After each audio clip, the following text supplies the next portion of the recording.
green book so we can travel safe in this country and travel free just 60 some odd years ago. Do you understand what I'm saying to you? Now here I am at 58 years old standing up and saying we have to fight for it all today. We'll never come back to this again. Now do you want a free country or do you want to be a slave? Now that means that's going to take work. No one's going to tell me I can't walk through a door. No one's going to tell me I can't eat where I want to eat. But let me tell you something. Any one of you in this audience right now that walks into a restaurant and eat where they say other people are dirty, you're a modern day slave catcher. You're participating in it. Don't eat there. Oh, when people tell me where I'm going to eat, grow your own damn food. Do what we used to do. When people say, well, I want to travel, well, find new alternatives to travel. And stop being, every time you comply, you die. I want you to hear, say it again. When you comply, you die. That's not loud enough. You're still slaves. See, that's what I'm saying. I know. I've been talking all around this country. I've been to 57 states, 57 cities, 39 states.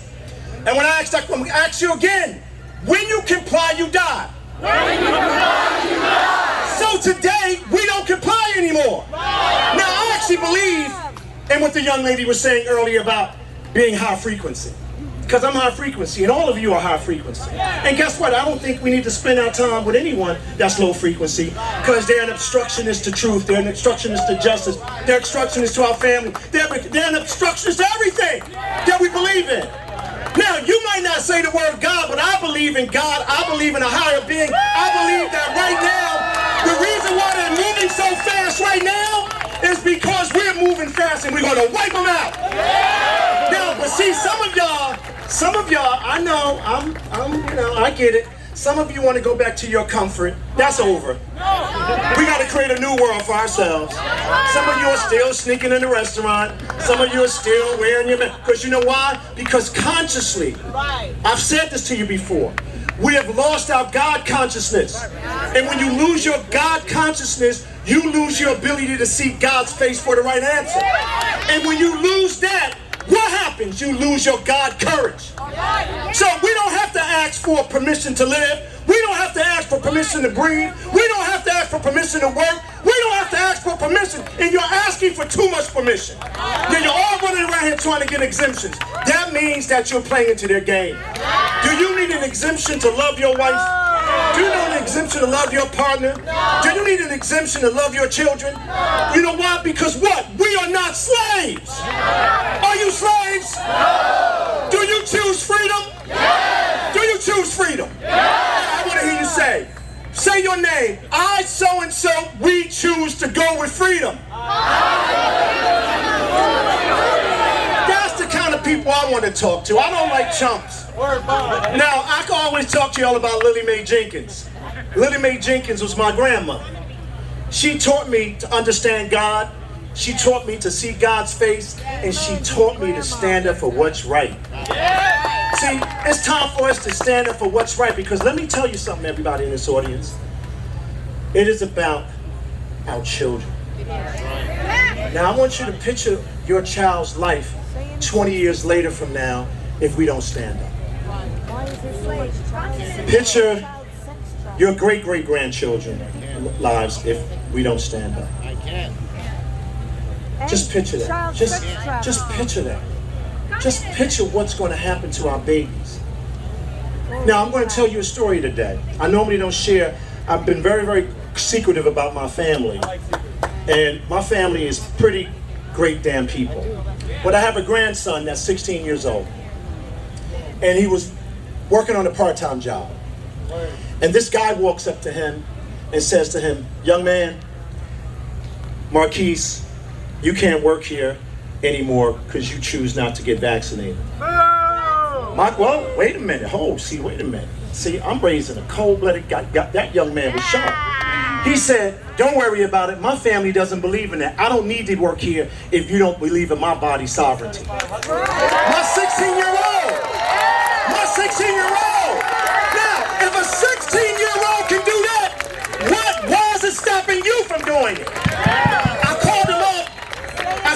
up and told him, you are now the leader of this family. I don't have to worry about anything else. I know the next 4 generations, we're going to be protected because my grandson stood up for all of us. He stood up for every 16-year-old. He stood up for every young child. Now, I got to tell you something. I cried through the whole thing. I said, wait a minute. I said, you've been listening to me all along. I said, oh God, I had no idea. He gets up. He says, Granddad, I'm never going to let anybody take control of my body. I'm never going to let them take my voice away from me. I'm going to stand up. Now, a 16-year-old has showed us how to lead. Are you ready to lead? Yeah. Now, see, you have to understand something. I keep telling you this. Slavery, right, is when we surrender the power of our true selves to individuals, other groups. You've been a slave to your TV. You've been a slave to everything for the last several decades. Now the reckoning is upon us. So the question is, are we prepared to fight for it? The question is, are we prepared to fight? You ready? See, this is what makes y'all uncomfortable, because some of you are still uncomfortable. Let me ask you a question. Are you prepared to fight for your life? Are you prepared to fight for your life? Are you prepared to fight for your life? Are you prepared to fight for your life? Are you prepared to fight for your breath? Are you prepared to fight for your children? Are you prepared to fight for God? Are you prepared to fight for people like that? I fight for them because I'm wrong with them. Now let me tell you something, I'm the wrong guy. I'm the wrong guy. See, I'm telling you something, as a black American, I understand what this is all about. I get it.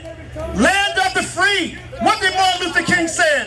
The arc of the moral universe is long, but it bends towards justice. And it's time for us to remember what those great men and women did for us. Do you understand? Now I'm going to leave you with something else.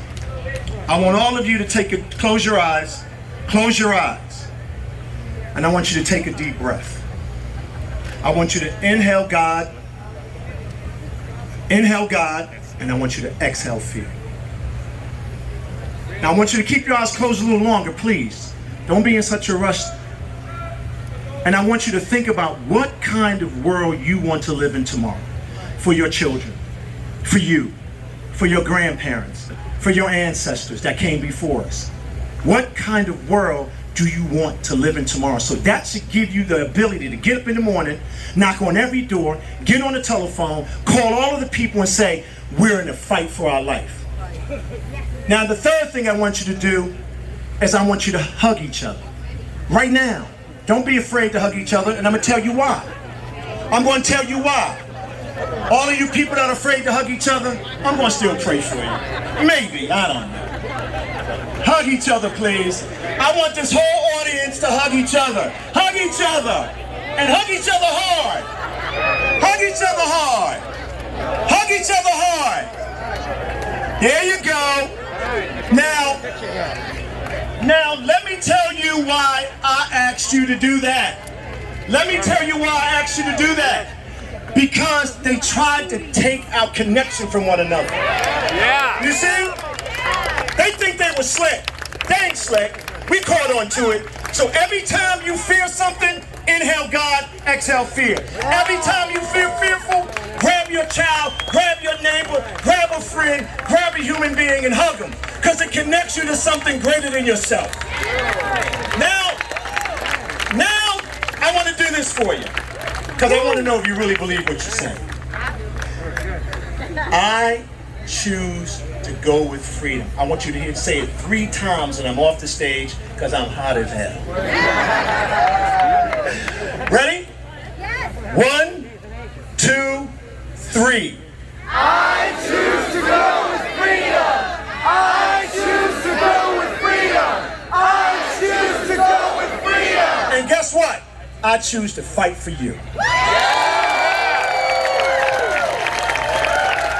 I have the distinct honor, I want to tell y'all something because I'm a little embarrassed to tell you this.